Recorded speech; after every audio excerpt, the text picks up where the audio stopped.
De Gurs à Auschwitz. Un podcast pour ne pas perdre le fil de l'histoire. Un podcast pour ne pas oublier. Car c'est quand on ne parle plus des morts qu'ils disparaissent vraiment. Alors, je nous entraîne dans une aventure émouvante, souvent cruelle, mais essentielle. Dans ce 8e épisode, nous allons nous intéresser aux moments les plus tragiques du camp de Gurs, les déportations. Le maréchal Pétain promulgue le premier statut des Juifs dès le 3 octobre 1940. La propagande antisémite se déchaîne. De 1940 à 1943, 20 000 Juifs sont internés au camp de Gurs. Déportés d'Allemagne, raflés en France, transférés depuis d'autres camps. Fin octobre 1940, près de 7 000 Juifs allemands du pays de Bade, du Palatinat et de la Sarre sont déportés à Gurs. Parmi eux, Paul Niedermann, 13 ans. Son petit frère a la chance d'émigrer aux États-Unis. Ses grands-parents, transférés au camp de Noé, y sont morts. Ses parents, toujours internés à Gurs, font partie d'une des 6 vagues de déportation vers Auschwitz. D'août 1942 à mars 1943. 3 907 personnes déportées. Aucun survivant. Paul, transféré au camp de Rivesaltes, parvient à s'évader grâce à l'OSE, l'œuvre de secours aux enfants. Après un itinéraire clandestin de plus d'1 an qui le fera transiter par la colonie d'enfants d'Isieux, il atteint finalement la Suisse. Après la guerre, il décide de construire sa vie d'homme libre en France.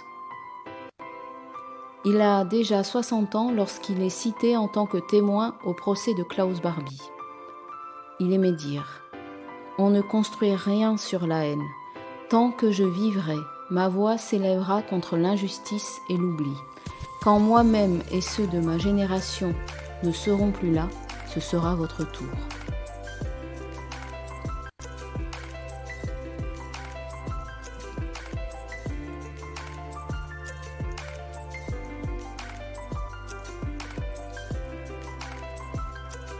Hannah Arendt, philosophe allemande. Das Entscheidende ist der Tag gewesen, an dem wir von Auschwitz erfuhren. Okay. Das war 1943 und erst haben wir es nicht geglaubt. Vous voyez, ce qui a été décisif, ce n'est pas 1933, du moins pas pour moi. Ce qui a été décisif, c'est le jour où nous avons appris l'existence d'Auschwitz. Quand ? C'était en 1943 et nous n'y avons pas cru au début. Bien que mon mari et moi ayons toujours dit que les nazis étaient capables de tout, nous n'y croyions pas parce que c'était militairement inutile et injustifié. Mon mari est un ancien historien militaire et comprend un peu ces choses. Il m'a dit « Ne sois pas crédule, ne crois pas ces histoires. Ils ne peuvent pas aller aussi loin. » Puis, nous y avons cru une demi-année plus tard parce qu'on nous l'a prouvé. Et ça a été le vrai choc. Avant cela, on disait « Vous avez des ennemis, c'est normal. Pourquoi un peuple n'aurait-il pas d'ennemis ?» Mais là, c'était différent. C'était vraiment comme si un abîme s'était ouvert. Parce que nous avions l'idée qu'il était possible de faire un monde honorable pour tout le reste. On peut faire un monde honorable pour à peu près tout, à certains moments de la vie politique, mais pas pour cela. Cela n'aurait jamais dû arriver. Je ne parle pas seulement du nombre de victimes, je parle de la fabrication des cadavres, etc. Je n'ai pas besoin d'en parler plus. Cela n'aurait pas dû arriver. Il s'est passé là quelque chose que nous ne pouvons pas accepter. Avec tout ce qui s'est passé, je dois dire que c'était parfois un peu difficile, nous étions très pauvres, nous étions pourchassés, nous devions fuir, nous devions trouver un moyen de nous en sortir, etc. C'était comme ça. Nous étions jeunes, nous nous amusions même un peu, je ne peux pas le nier. Mais pas ça. C'était quelque chose de très différent. Tout le reste pouvait être accepté personnellement. Gar nicht anders sagen. Dies nicht. Dies war etwas ganz anderes. Mit allem anderen konnte man auch persönlich fertig werden. La déportation organisée depuis la France par les nazis a recouvert de multiples situations regroupées sous un même terme générique. Ce terme de déportation se définit originellement comme une peine consistant en un exil forcé dans un lieu déterminé. Son sens contemporain est forgé à partir de 1942 pour rendre compte d'un internement dans un camp de concentration situé à l'étranger par les Allemands.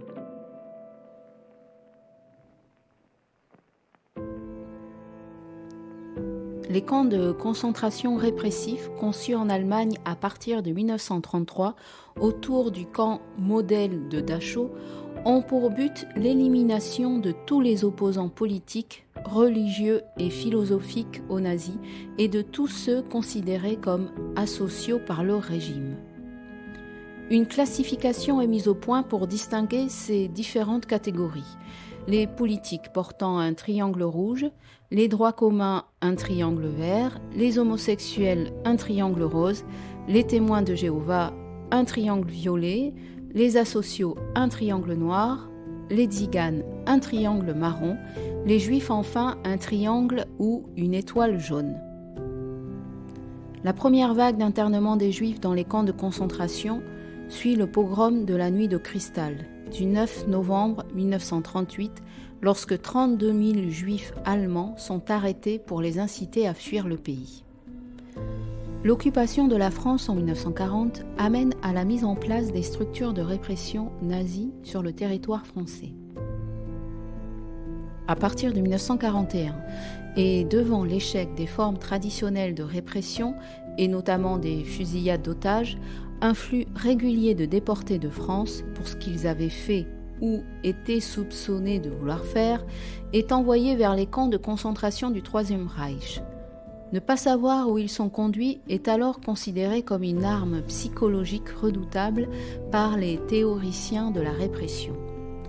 Cette logique est portée à son comble avec l'instauration des décrets NN, Nacht- und Nebelerlass, rédigé par Hitler en décembre 1941, décret Kettel, qui crée un nouveau type de mesures répressives s'appliquant aux résistants d'Europe occidentale.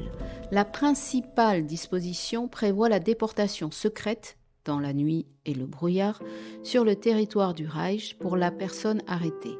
Là, elle est internée ou assignée dans un camp de concentration dans l'attente théorique de son jugement par les tribunaux répressifs allemands. Les procès se déroulent à huis clos et dans tous les cas, aucune nouvelle n'est donnée à la famille du déporté. Les prisonniers sont alors condamnés à de lourdes peines, voire souvent à la mort. On estime à 86 827 personnes la population déportée de répression depuis la France. On prend également en compte dans ce chiffre la situation des étrangers arrêtés en France et notamment les républicains espagnols engagés volontaires dans l'armée française, faits prisonniers et envoyés dès 1940 depuis les stalags dans les camps de concentration.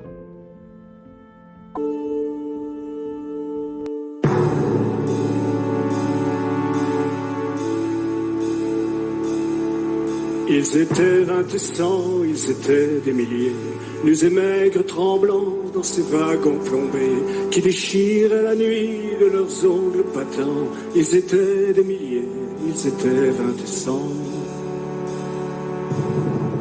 Ils se croyaient des hommes, n'étaient plus que des ombres. Depuis longtemps l'ardée avait été jetée. Dès que la main retombe, il ne reste qu'une ombre. Il ne devait jamais plus revoir un été.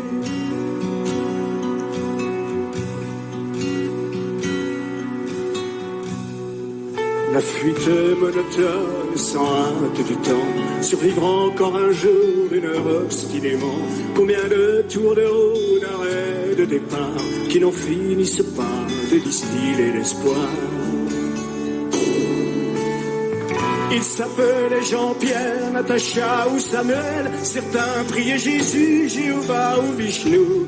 D'autres ne priaient pas, mais qu'importe le ciel. Ils voulaient simplement ne plus vivre à genoux.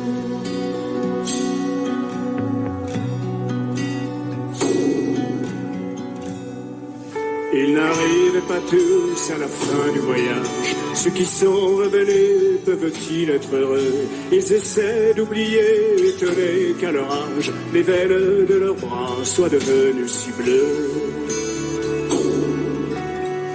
Les Allemands guettaient du haut des miradors. La lune se taisait comme vous vous taisiez. En regardant au loin, en regardant dehors, votre chair était tendre à leur chien policier.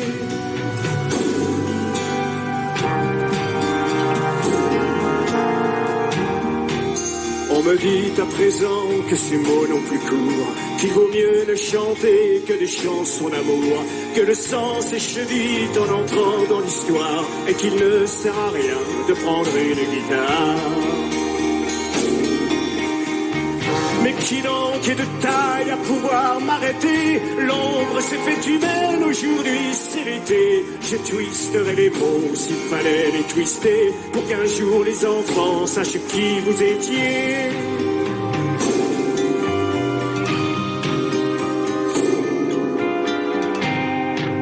Vous étiez 20 à 100, vous étiez des milliers, nous et maigres tremblants dans ces wagons plombés qui déchiraient la nuit de vos ongles battants. Vous étiez des milliers, vous étiez 20 à 100.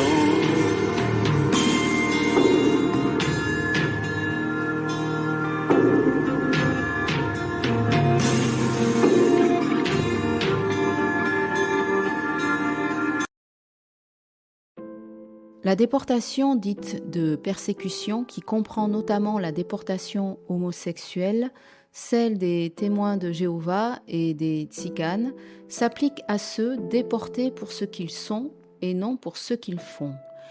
Cette forme de déportation touche principalement les Juifs, coupables d'être nés ainsi et de fait considérés comme l'ennemi héréditaire et absolu du peuple allemand et source de tous ses malheurs.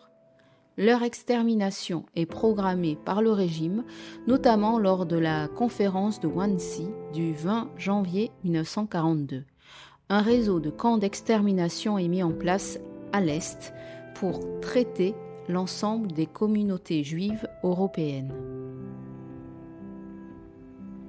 Dès lors, en France, à la suite du processus de recensement puis d'exclusion mené tant par les Allemands que par les autorités de Vichy, un processus de déportation vers Auschwitz démarre, rendu possible par la collaboration du régime de l'État français du maréchal Pétain.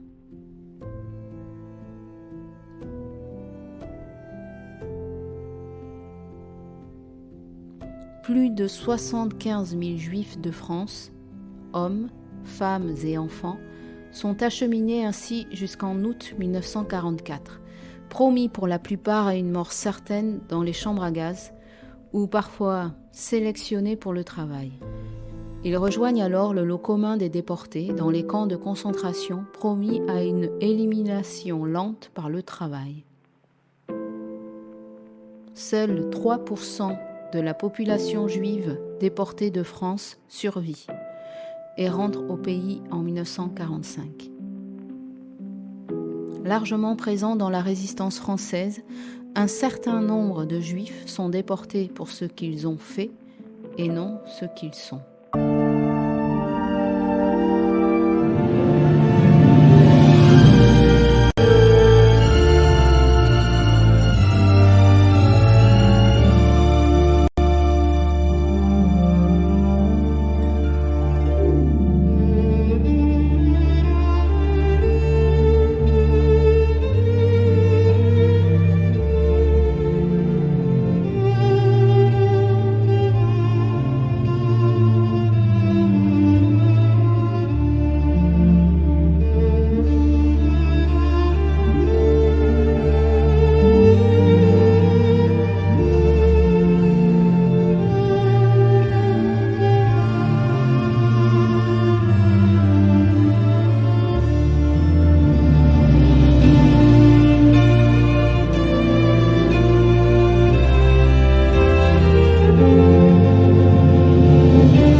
Paul Niedermann, interné au camp de Gurs. Le 22 octobre, à 4 heures du matin, on a sonné à la porte de l'appartement où j'habitais. Trois fonctionnaires de la Gestapo tambourinaient à la porte et ils disaient « Allez, vous prenez ce que vous pouvez porter, vous avez le droit d'emporter 100 Reichsmark, pas plus, c'est-à-dire rien. » On nous a fait descendre dans la rue, il y avait une petite camionnette qui nous a emmenés avec d'autres voisins à la gare. La nuit du lendemain, et 7 des 9 trains sont passés par la gare de Karlsruhe et on nous a entassés là-dedans et tout le monde était très effrayé. On se demandait si on allait aller vers la Pologne, comme nos amis polonais qui avaient été expédiés. Eh bien non, au bout de... Bon, il faut quoi, 20 minutes pour que les trains traversent le Rhin. C'est très très simple. Et quand, bon, ça vous l'entendez dans les wagons, vous voyez qu'il y a un pont. Bon, il y avait qu'un pont, un grand, important en métal, c'était sur un... On me dit, ça c'est pas possible, on va vers l'ouest, c'est quoi? Bon, on avait déjà parlé de la solution de Madagascar et de trucs comme ça, on ne savait pas. On n'avait aucune idée. Ce voyage s'est poursuivi pendant 3 jours et 4 nuits.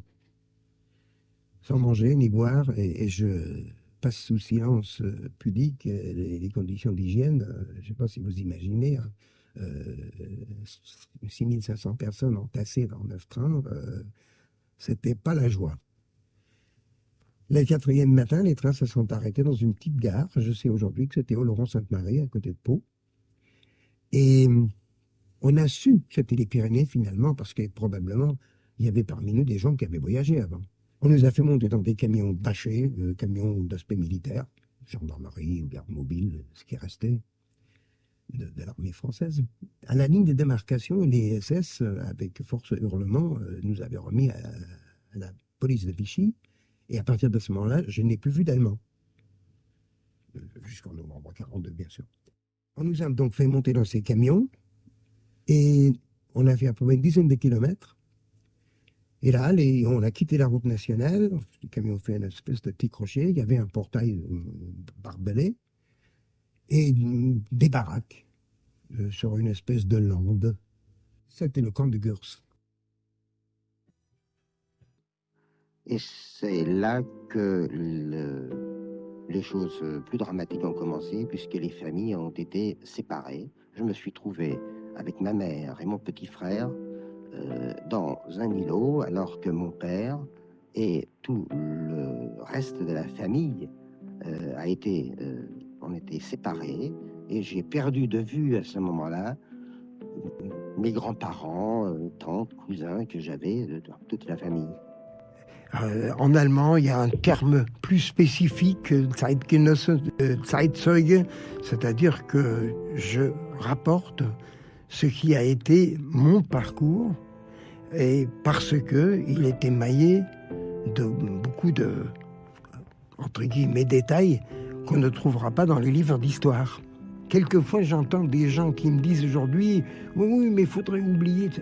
C'est impossible. Nous ne pouvons pas oublier ce qui nous est arrivé. J'ai perdu tout et tous dans cette histoire. Je suis les seuls survivants de ma famille et on ne peut pas oublier ça. Et je dirais qu'à l'issue du procès Parvé, il est devenu des nuits de réflexion.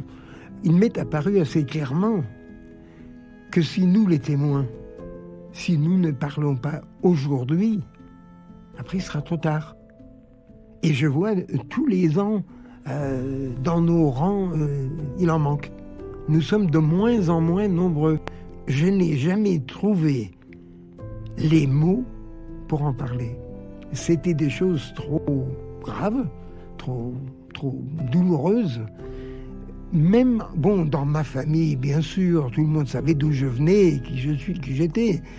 Mais je n'ai jamais rien raconté. J'ai pas eu l'occasion. Ce n'était pas le moment. Je n'avais pas vraiment réussi.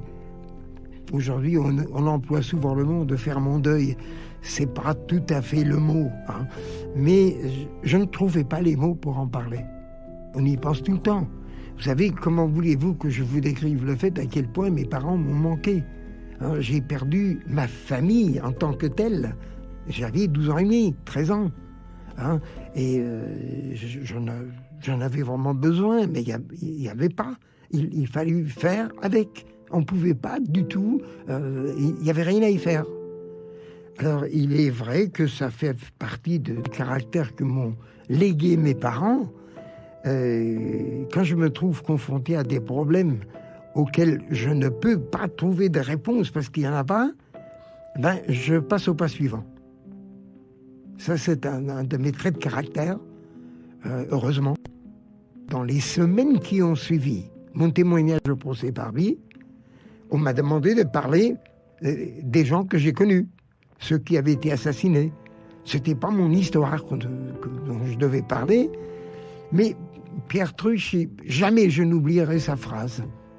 Il m'a dit, monsieur, vous ne pouvez pas abréger. Moi, je suis ici pour accuser quelqu'un des crimes contre l'humanité et il faut que je comprenne. Et il ajoute, comment croyez-vous que je puisse comprendre ce que le petit garçon de votre âge, juif allemand, faisait à 80 km à l'est de Lyon? Moi, j'y comprends rien. Et là, il m'a posé les bonnes questions. Et en fait, j'ai eu l'occasion de lui dire bien plus tard que je le remerciais parce qu'en fait, il a été mon psychothérapeute dans toute l'acception du terme. Hein. J'ai été obligé de répondre à ces questions. Je ne pouvais pas reculer. J'avais accepté de venir comme témoin. Je ne me rendais pas compte. Mais bon, il m'a posé les vraies questions et j'ai répondu.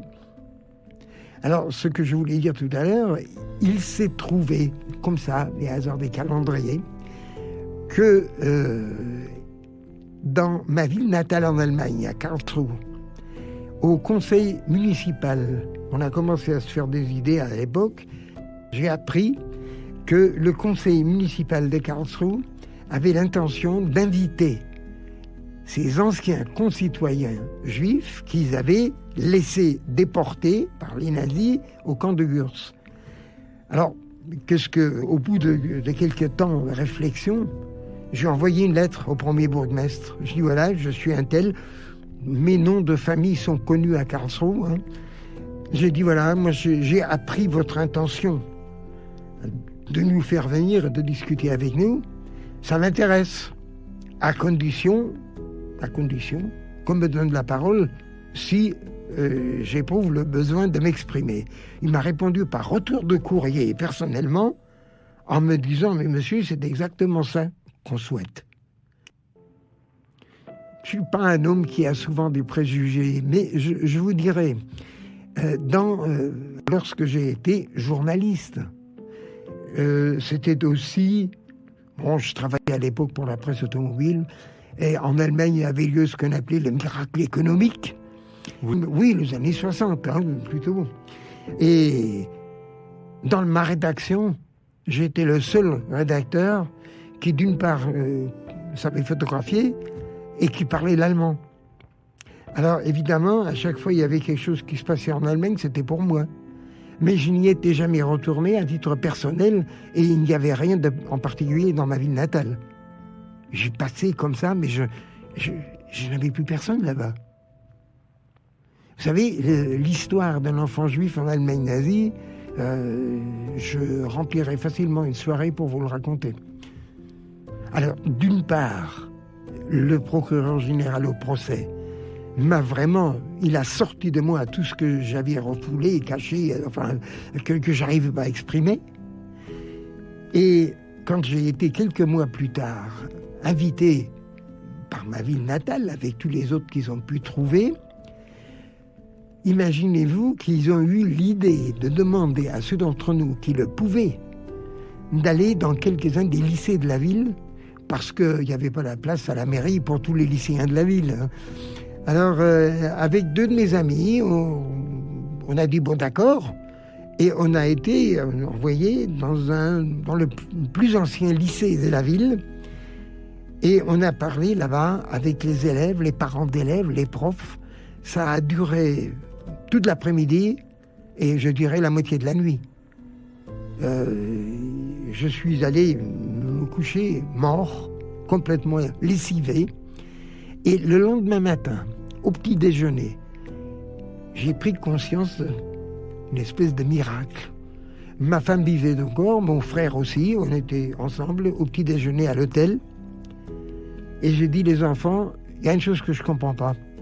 La première fois, j'ai été obligé hier, toute la journée, la moitié de la nuit, de parler de notre histoire, de la famille, de nos pertes, de tout ça. Et cette nuit, pour la première fois, je n'ai pas fait de cauchemar. J'ai dormi. J'ai récupéré, j'ai dormi. Sans cauchemar. Ça, c'était vraiment nouveau. Bon, j'ai pas eu le temps de faire beaucoup d'études dans ma vie, c'est vrai. J'ai demandé à des gens plus instruits que moi. Ils m'ont expliqué. Il m'a dit oui, le procureur, c'était ton psychothérapeute. Hein, c'était ton psy. Mon frère avait récupéré une grosse enveloppe et la sœur de ma mère, ma tante Gertrude, habitait à Baltimore et mon frère, lui, il était plus loin, il était en Californie. Et il avait ramené cette enveloppe et mon frère n'a jamais été capable même d'y toucher. Il ne parlait de rien, il avait fait un blanc de 2 ans. L'internement, ça lui rappelait rien du tout. Je l'ai ramené sur des lieux, aucun écho. Et quand je suis arrivé l'été chez eux, chez mon frère et ma belle-sœur, en bonne américaine, elle dit à son mari, Rodolphe, tu as montré l'enveloppe à ton frère? Mon frère est parti pleurer, comme toujours dans ces cas-là. Et elle, tranquille, elle va dans son bureau, elle me ramène une grosse enveloppe Kraft et elle me l'attend, sans un mot.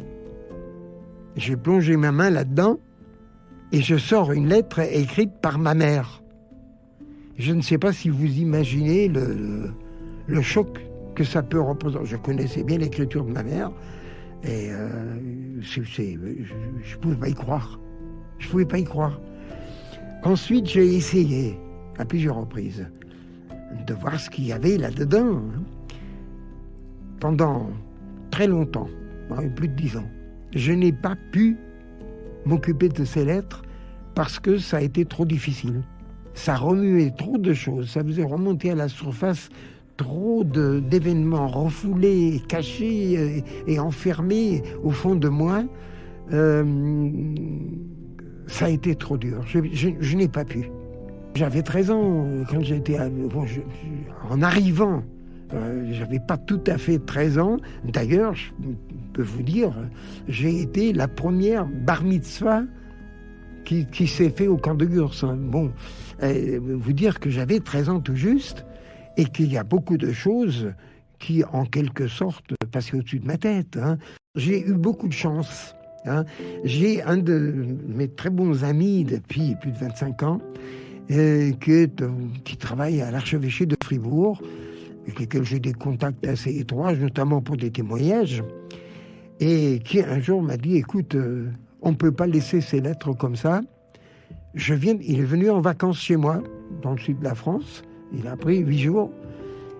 Et on a sorti toutes ces lettres. On les a lues, on les a classées. J'ai pu le faire parce que tous les soirs, après ce travail, j'ai pu en parler avec lui. Et bon, c'est un processus psychologique qui est connu, c'est normal, mais il était là. Il était vraiment, c'était un vrai ami. Et c'est comme ça que j'ai pu donc travailler la première fois sur ces lettres, les classer par auteur. Et en fait, 3 camps de Vichy sont concernés. Gurs, Rivesaltes et Noé.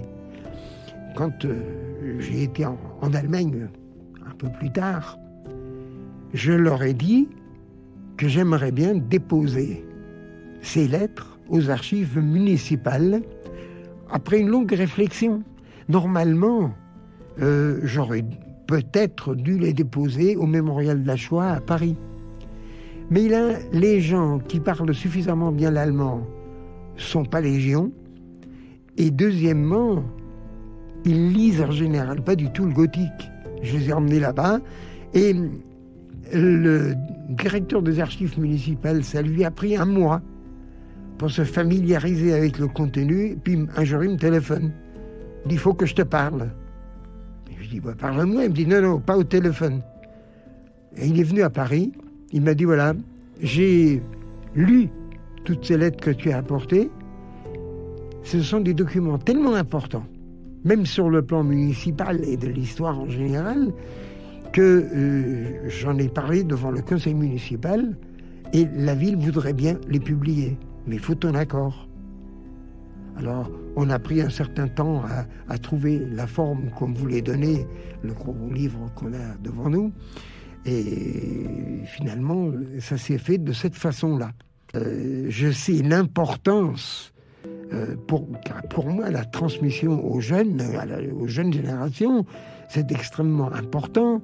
Je dirais, pour utiliser une formule que j'utilise toujours dans les écoles, je leur dis, si vous ne connaissez pas votre propre histoire, vous ne pouvez pas comprendre ni le présent et encore moins l'avenir. Et c'est pour ça que ça a pris une importance vraiment primordiale pour moi. Et quand 2 amis, ce copain de Fribourg et une amie enseignante en retraite dans la région de Montpellier, m'ont dit, bah oui, mais il faut faire un tiré à part dans les 2 langues. D'abord, il faut que ça rentre dans un cartable, n'est-ce pas? Et le gros livre, il fait 550 pages. Et aussi, évidemment, pour l'éditeur, ça a un prix. Et pour les élèves, c'est pas pensable. Alors, ils se sont mis au travail, chacun de son côté. Hein, avec moi, bien sûr. Et il y a aujourd'hui, donc, une version, un tiré à part en allemand. Et maintenant, depuis relativement peu de temps, un tiré à part en français. Et ça fonctionne très très bien. Hein. À chaque fois qu'on le propose, ça part tout de suite. Les coulisses historiques ne sont pas les mêmes en Allemagne qu'en France, c'est évident. Hein. Mais vous savez comme moi le problème qu'on a souvent en France pour parler des périodes pas très honorables, que ce soit les guerres coloniales ou la guerre 39-45, c'est toujours très très très difficile. Regardez le mail qu'on a eu de parler de la guerre d'Algérie, par exemple. Hein. Eh bien, la même chose. Écoutez, moi, encore aujourd'hui, je rencontre plein de gens en région parisienne. Quand je leur dis qu'il y avait des camps de concentration en France dites libres, ils me regardent avec des grands yeux. Hein. C'est pas tout à fait pareil en région pyrénéenne, à cause d'innombrables familles espagnoles qui n'ont pas pu retourner en Espagne, parce que Franco était toujours au pouvoir à la fin de la guerre, et qui ont fait souche en Béarn, en Pays Basque ou en Catalogne. Hein, y en a beaucoup. Bien sûr, ce sont les mêmes. Tous les systèmes totalitaires ont toujours besoin de lieux où enfermer ceux qui ne pensent pas comme eux. L'introduction d'une conférence dans une école, d'une intervention dans une école, n'est pas tout à fait la même en Allemagne ou en France. Parce que une chose à laquelle on ne pense pas, quand on parle des Allemands, des camps en France, on pense 39-45, normalement.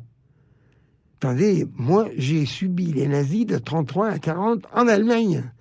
Et une enfance juive en Allemagne nazie, je ne suis pas certain que beaucoup de Français imaginent ce que ça pouvait être.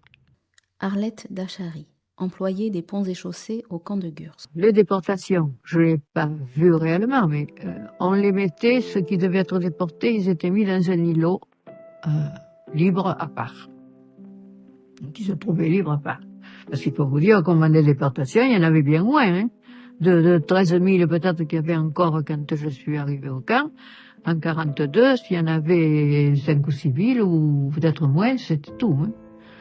Et ils les mettaient quand il y avait un départ, si on les mettait dans un îlot, ils comprenaient. On les mettait dans un îlot à part. Après, c'était des camions qui venaient les chercher au camp pour les amener à la gare de Laurent. Et là, les services des transports, ça dépendait des ponts et chaussées. Comme l'équipement, elle les transporte toujours, c'est la même chose.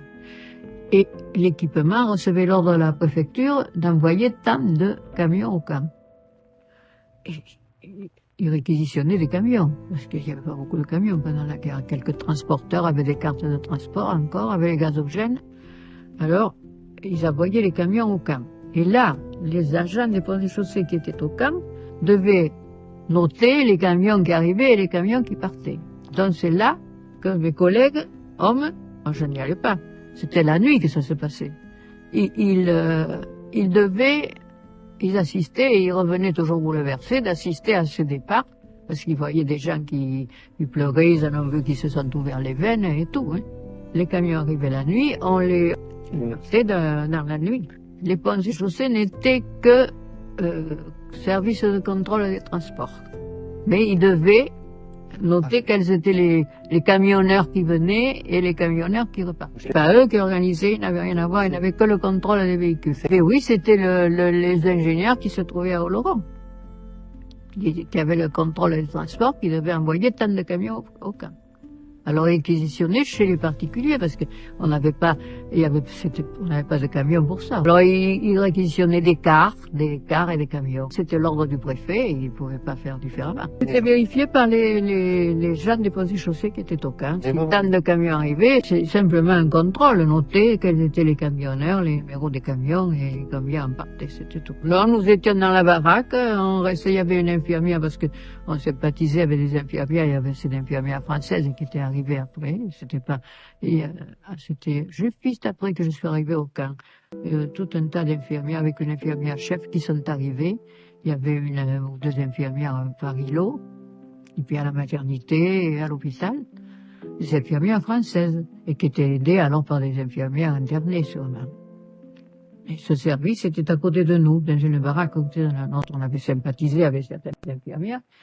Et souvent, quand c'était en hiver, là, ce dont je vous parle, où on a le plus assisté, c'était en janvier et février 43. Et on faisait du café de l'époque, de l'ersatz de café, pour que ceux qui étaient obligés d'aller dehors contrôler les camions puissent se réchauffer un petit peu quand ils pouvaient se relayer.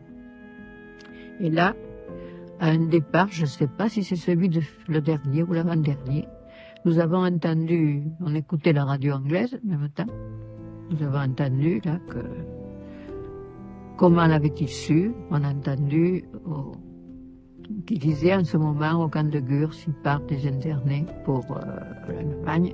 Tant d'internés, je me souviens pas quel nombre ils avaient dit. Je l'ai entendu en même temps que ça se faisait. Nous nous sommes toujours demandé, en démolissant une baraque d'un îlot, donc des îlots qu'on démolissait pour arranger les autres, sous une baraque, on a trouvé un trou énorme, comme une cave qui avait été creusée. Est-ce qu'ils avaient un émetteur, quelque chose là-dedans? Je ne sais pas. Est-ce que c'était l'extérieur du camp, quelqu'un qui était peut-être à la résistance et qui envoyait les renseignements à l'autre? Je ne sais pas. On n'a pas su comment ça s'est passé. En tout cas, je puis vous affirmer, je l'ai entendu de mes oreilles, que au moment où il y avait les départs, là, les derniers départs de 43, Londres annonçait qu'il y avait le départ à Gurs de tant d'internés, je ne me souviens pas quel nom il avait dit. Il y avait un inspecteur, je me souviens, nommé Page, un inspecteur de police du camp, qui paraît-il se promenait en dehors des baraques de personnel à l'extérieur pour voir si on écoutait Londres.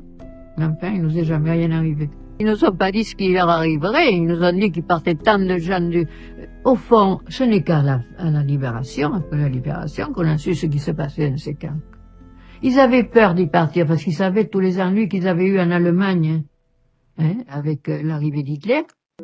Mais je pense pas qu'ils savaient ce qui allait leur arriver.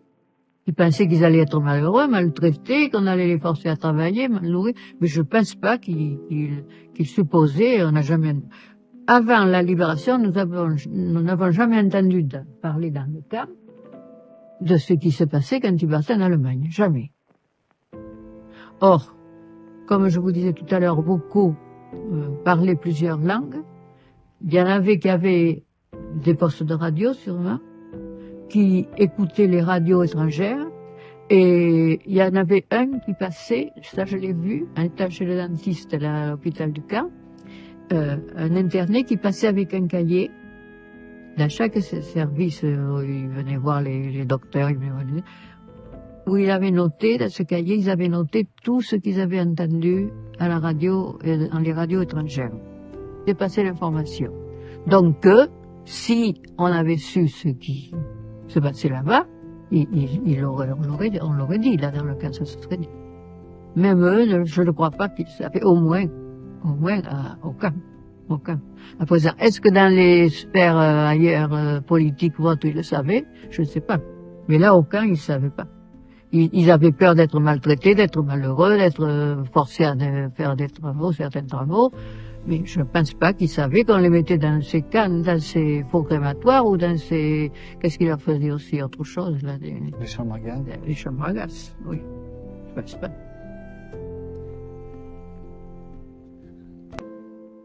Témoignage d'Heini Wolfisch. Dans les derniers jours du mois de juillet 1942, nous nous tenions devant une baraque de l'île aux Dés avec notre chef d'îlot, Forschmeier.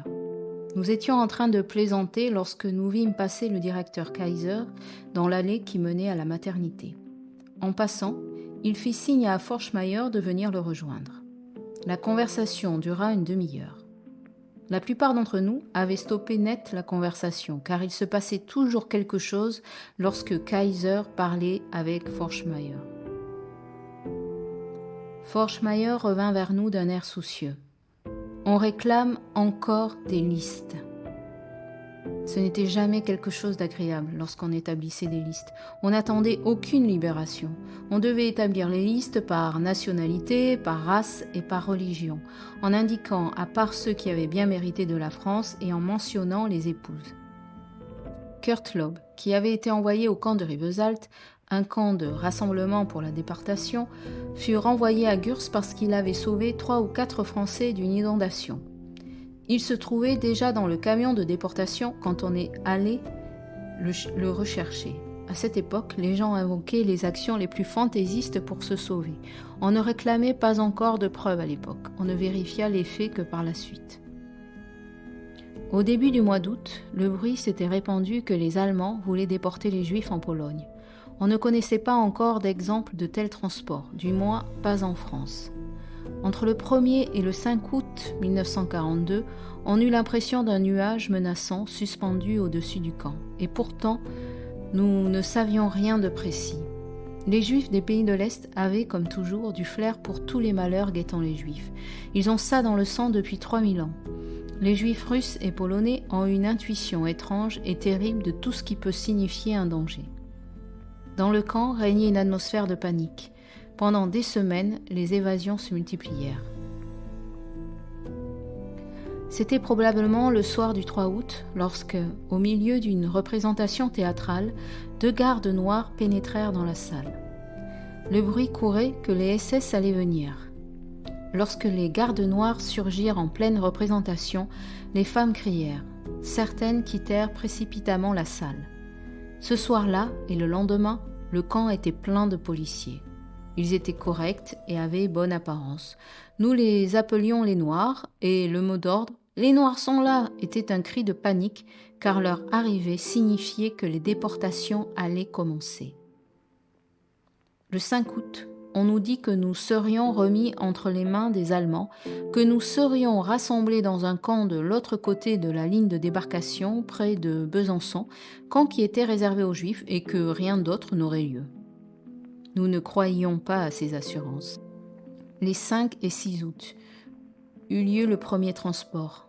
Ce fut affreux. Il comprenait des hommes et des femmes dont les noms commençaient par les lettres allant de A à F. Le deuxième transport comprenait tous les Allemands dont le nom commençait de T jusqu'à Z, et tous les Autrichiens. L'atmosphère qui régnait dans les îlots ces jours-là était effrayante. On ne faisait pas d'exception, sauf pour ceux qui avaient bien mérité de la France. Passés pour non-juifs à cette époque encore, tous les protestants et les catholiques. Alors, pendant des semaines, l'abbé Gross et le curé Bordelongue ont réussi des prodiges. Jusqu'au milieu de l'hiver, des catholiques d'origine sémite restèrent dans le camp et ne furent pris que plus tard.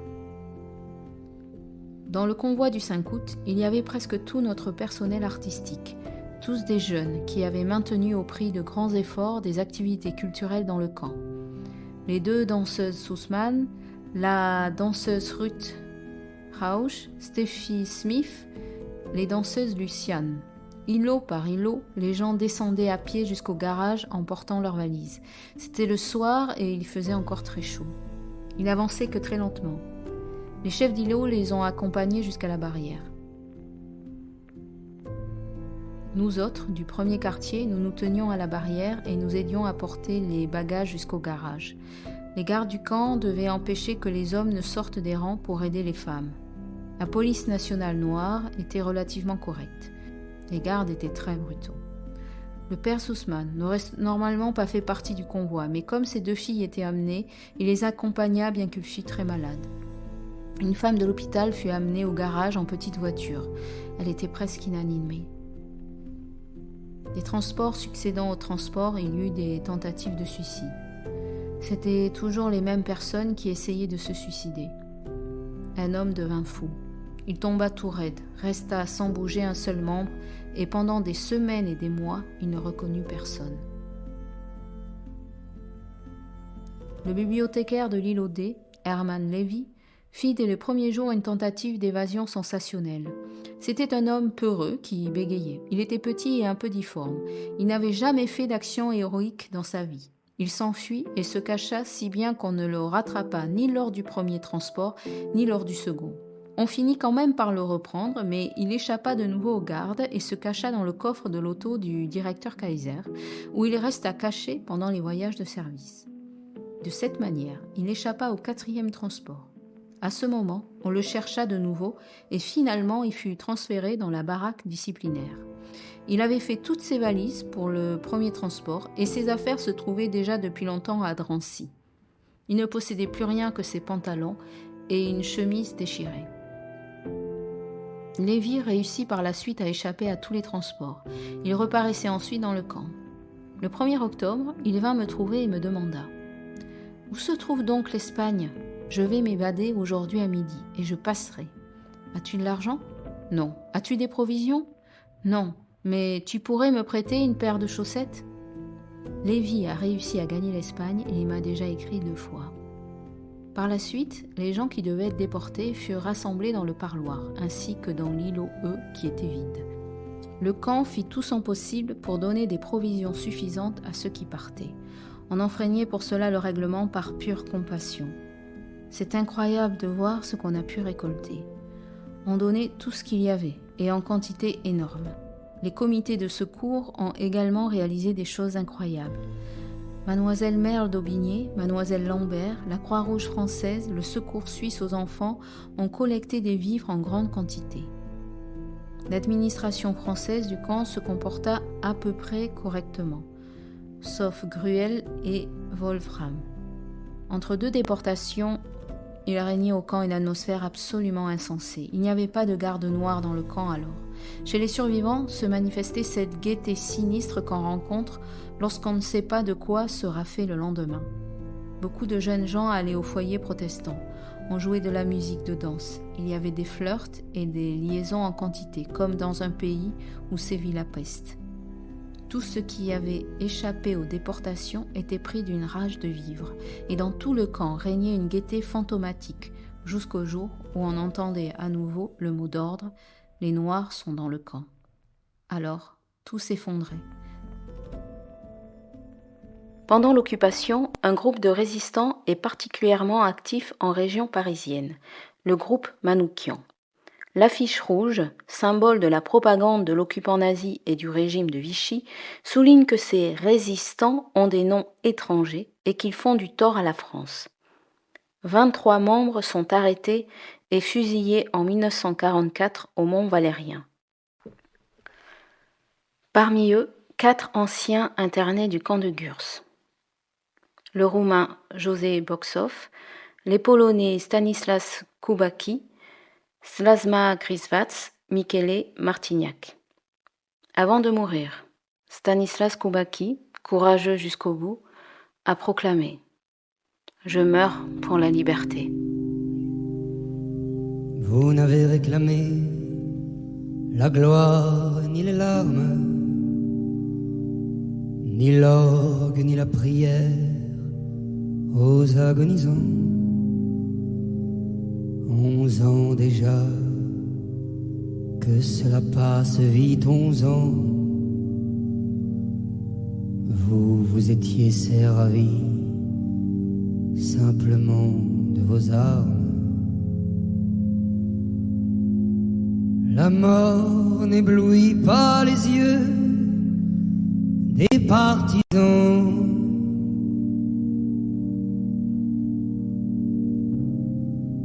Vous aviez vos portraits sur les murs de nos villes, noirs de barbe et de nuit, hirsutes menaçants. L'affiche qui semblait une tache de sang, parce qu'à prononcer vos noms sont difficiles. Il cherchait un effet de peur sur les passants.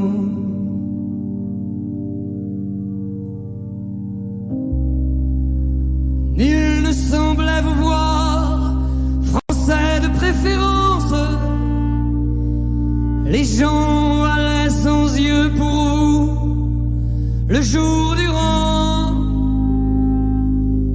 Mais à l'heure du couvre-feu, des doigts errants avaient écrit sous vos photos: mort pour la France. Et les mornes matins en étaient différents.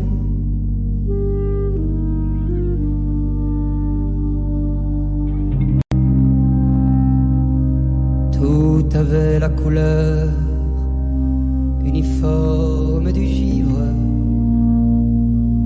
À la fin février, pour vos derniers moments, c'est alors que l'un de vous dit calmement: bonheur à tous, bonheur à ceux qui vont survivre.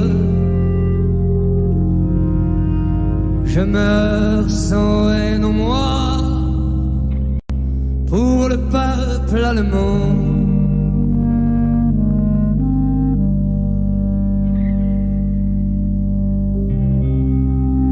Adieu la peine et le plaisir, adieu les roses,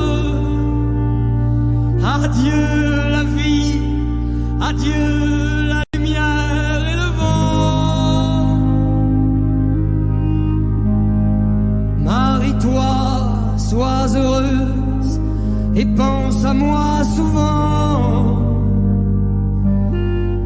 Toi qui vas demeurer dans la beauté des choses,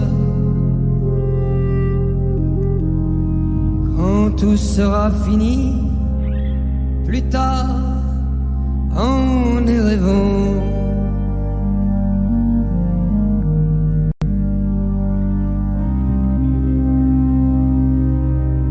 Un grand soleil d'hiver éclaire la colline,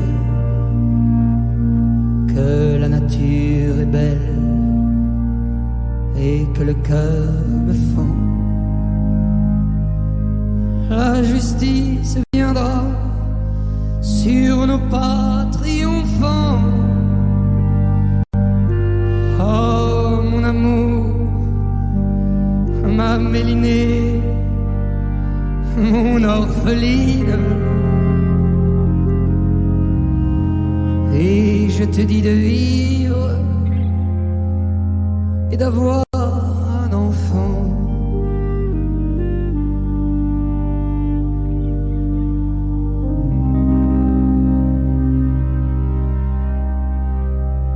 Ils étaient 23 quand les fusils fleurirent, 23 qui donnaient leur cœur avant le temps.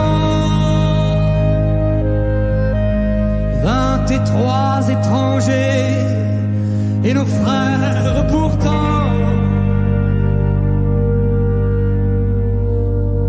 23 amoureux de vivre à en mourir.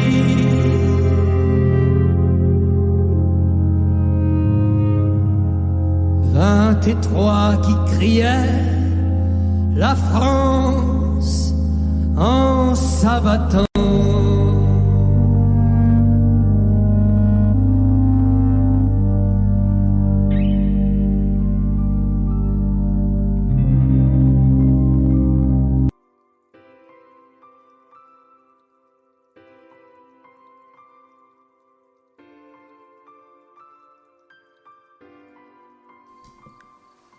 J'espère que cet épisode vous a plu.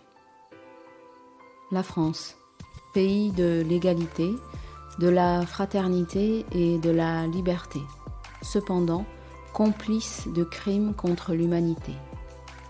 L'Allemagne, berceau du nazisme criminel. Pourtant, le peuple allemand n'est ni meilleur ni pire que notre peuple. Quand un régime politique installe le crime en loi et qualifie de crime toute manifestation d'humanité, l'individu peut facilement se retrouver dans des situations où le choix est restreint. Devenir un petit bandit ou un grand héros. La liberté commence où finit l'ignorance. Victor Hugo. Paul Niederman n'est plus de ce monde pour témoigner. Et c'est donc à nous de prendre le relais, pour ne pas oublier, pour être solidaire, pour la banalité du bien.